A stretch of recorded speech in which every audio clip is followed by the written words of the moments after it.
एक और सवाल ये कि पिक्चर देखने को सिनेमा हॉल में जा सकते हैं क्या? कोई अपना हो, जैसे खान साहब वगैरह की फिल्म। भाई ये अपना कहाँ है? अपना होता तो फिल्म ही न बनाता। जो अपना होता है वो दूसरों को, वो मुसलमानों को गुमराह नहीं करता। ये तो गुमराह करने वाले लोग हैं, ये गुमराह करने वाले लोग हैं। ये जो फिल्म के जो मुसलमान नाम के हीरो हैं, इनको अपना मत समझा करो। ये अपने नहीं हैं, ये दूसरों के हैं। अगर अपने होते तो ये इतनी गलीज फिल्में न बनाते और लोगों को, मुसलमानों को गलत ट्रैक पर लेकर न जाते। ये अपने नहीं है, दूसरों के इशारों पर चलते हैं। ये जैसे काफिर लोग मुसलमानों को गुमराह कर रहे हैं, ये मुसलमानों में से कुछ हैं जो मुसलमानों को गुमराह कर रहे हैं, इसलिए ये अपने नहीं है।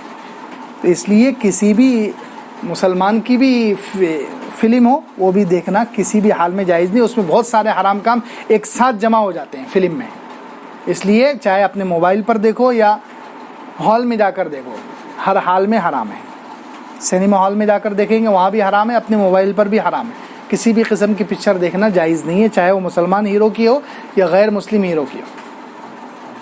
कोई भी फिल्म देखना किसी भी हाल में, अकेले में देखो या हॉल में जाकर और गुनाह मज़ीद बढ़ जाएगा, वहाँ और ज़्यादा लानतें बरसेगी, क्योंकि एक साथ बहुत लानती लोग जमा हो गए, बहुत सारे हराम काम करने वाले एक साथ जमा हो गए। तो जैसे अच्छे लोग मस्जिद में ज़्यादा जमा हो जाएं तो ज़्यादा रहमत उतरती है, जल्दी नमाज कबूल होती है। ऐसे ही बुरे लोग एक साथ जमा हो जाएंगे, वहाँ जल्दी अल्लाह का गज़ब उतरेगा, जल्दी लानत बरसेगी। इसलिए ऐसी जगहों से तो बचना चाहिए। गुनाह करना ही है, कम से कम अकेले में देख लो, ताकि गज़ब अल्लाह का आना है तो लेट आए। एक साथ सब लानती जमा हो जाएंगे, एक साथ सब हराम काम करने वाले जमा हो जाएंगे, तो किस पर अल्लाह का गज़ब उतर जाएगा बता नहीं सकते।